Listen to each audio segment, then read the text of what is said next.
بسم اللہ الرحمن الرحیم۔ اللہ کے نام سے شروع جو بڑا مہربان نہایت رحم والا ہے۔ اذان و قرآن کا الحاج سے زیادہ پڑھانا اور راگ کے طور پر پڑھنا منع ہے۔ جو کسب حلال نہ کر سکے اس کا نکاح نہ کرنا بہتر ہے، کیونکہ کسب حرام ایسا گناہ ہے کہ کوئی نیکی اس کا تدراک نہیں کر سکتی۔ اہل و عیال کے لیے کسب حلال کرنا ابدالوں کا کام ہے۔ ان کو صلاحیت سے رکھنا اور ادب سکھانا جہاد سے افضل ہے۔ عورت اگر محافظ عصمت ہے تو اس کی معمولی فروگزاشتوں سے درگزر کرو۔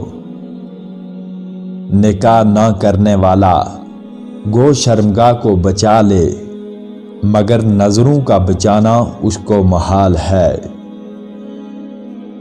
تنگ دست قرضدار کو مہلت دینا رحمت الہی کو جوش میں لاتا ہے۔ عورتوں کو ضعف اور ستر سے پیدا کیا ہے۔ ضعف کا علاج خاموشی اور ستر کا علاج پردے میں رکھنا ہے۔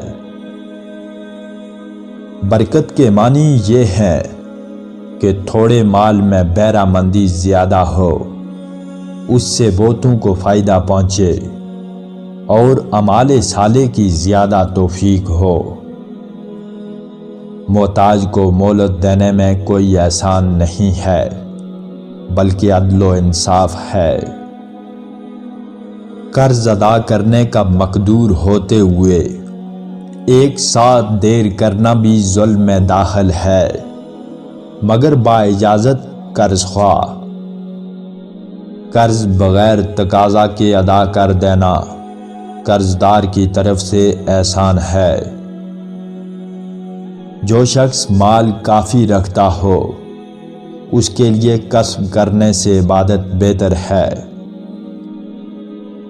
جو کسب مقدار ضرورت سے زیادہ خدا طلبی کے لیے ہو وہ کسب سب گناہوں کا سردار ہے۔ بادشاہ کے کارندوں کے ظلم کی باز پرسی بادشاہ سے ہوگی اور کارندوں سے بھی علیحدہ ہوگی۔